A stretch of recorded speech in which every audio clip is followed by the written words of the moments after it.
Imagine a child floating in a basket down the Nile River, destined for greatness amidst a backdrop of brutal oppression and unyielding faith.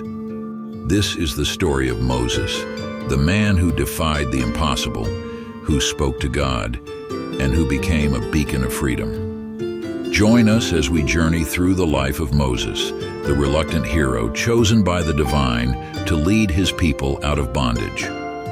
If you find value in these videos, please subscribe and click the bell to stay updated. The story of Moses begins at a time when the people of Israel had found refuge in Egypt, thanks to Joseph, whose wisdom had once saved the nation from a catastrophic famine.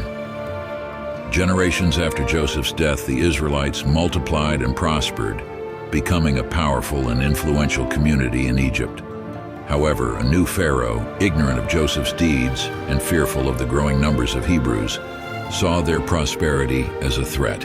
Determined to curb the rising power of the Israelites, the Pharaoh imposed forced labor on them, turning their lives into a grueling nightmare of slavery. Despite the oppression, the Israelites continued to multiply, fulfilling God's promise to Abraham that his descendants would be numerous. Frustrated, Pharaoh ordered the midwives of Israel to kill all newborn Hebrew boys.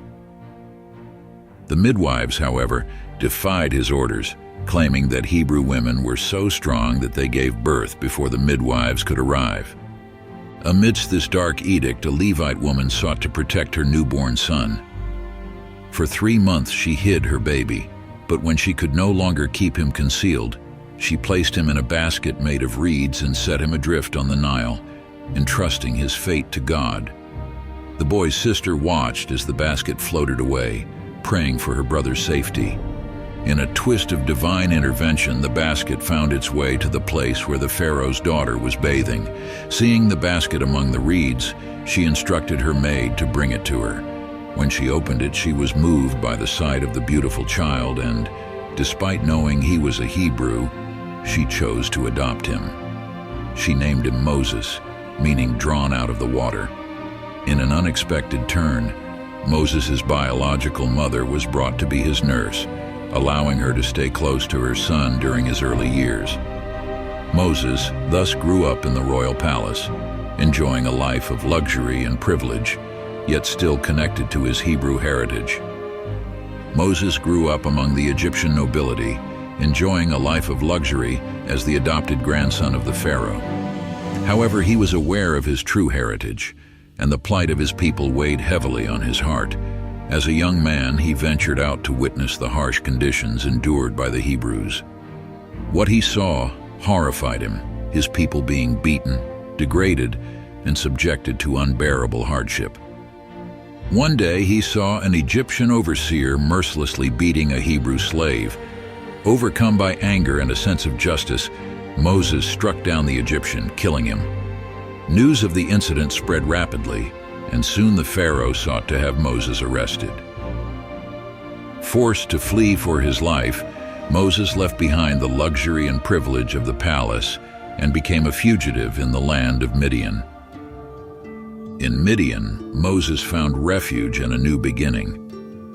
He encountered a group of young women who were struggling to water their flock, harassed by some shepherds. Moses intervened, driving the shepherds away and helping the women water their animals. Grateful, they introduced him to their father, Reuel, also known as Jethro, who welcomed Moses into his home. Moses eventually married Zipporah, one of Reuel's daughters, and started a family. He led a simple life, tending to his father-in-law's flocks and finding peace in his new surroundings.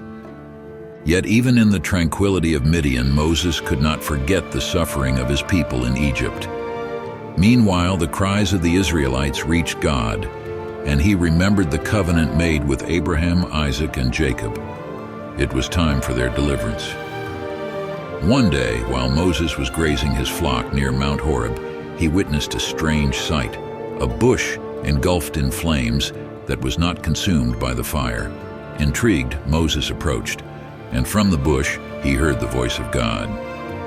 God revealed himself as the God of his ancestors, Abraham, Isaac, and Jacob, and declared that he had come to deliver the Israelites from their bondage in Egypt. God appointed Moses as his chosen instrument to lead the Israelites out of Egypt. Moses, overwhelmed by the enormity of the task, protested, feeling unworthy and inadequate. He questioned how he, a mere shepherd with no eloquence, could confront Pharaoh and lead a nation to freedom. But God reassured him, showing him miraculous signs and promising that he would be with him every step of the way.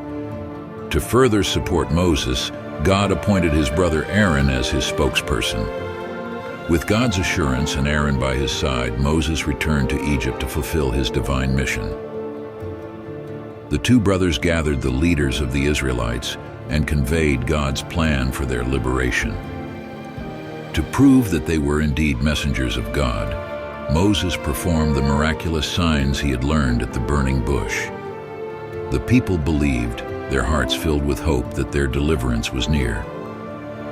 Moses and Aaron then approached the Pharaoh, delivering God's command, "Let my people go." But the Pharaoh, hardened and arrogant, refused to release the Israelites. Instead, he retaliated by increasing their burden, making their lives even more unbearable. The Israelites, now suffering even more, began to doubt Moses, questioning whether he had brought them more harm than good. God knew that Pharaoh would not easily relent, and thus began a series of divine interventions that would demonstrate his power to the Egyptian ruler and his people. Moses and Aaron returned to Pharaoh, performing a sign by turning Moses' staff into a serpent. The Pharaoh's sorcerers replicated the miracle, but Moses' serpent devoured theirs, foreshadowing the coming triumph. Yet Pharaoh's heart remained unmoved.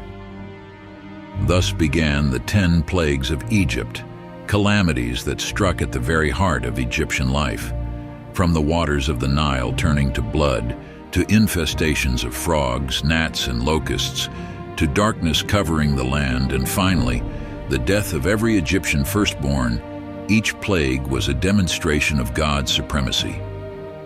Despite the devastation, Pharaoh's stubbornness persisted until the final tragic plague. The night of the 10th plague, the Israelites marked their doorposts with the blood of a lamb, as instructed by Moses, and the angel of death passed over their homes, sparing their firstborn. This event became known as the Passover, a symbol of God's protection and deliverance. Pharaoh, broken by the loss of his son and the cumulative impact of the plagues, finally relented.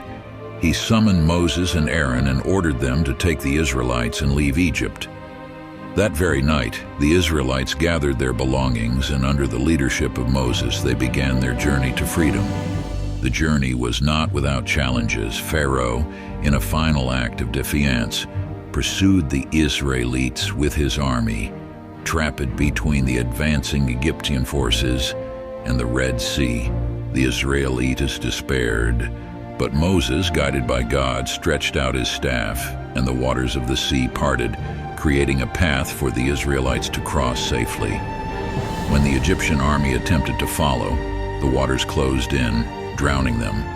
Moses' journey from a prince of Egypt to a fugitive, and eventually to the leader of his people, is a testament to the power of faith, resilience, and divine purpose. He was a man who doubted his abilities, who questioned his worthiness, yet rose to become one of the greatest leaders in history. His story is not just about the liberation of a people from physical bondage, but also about the spiritual awakening and the covenant between God and his chosen people.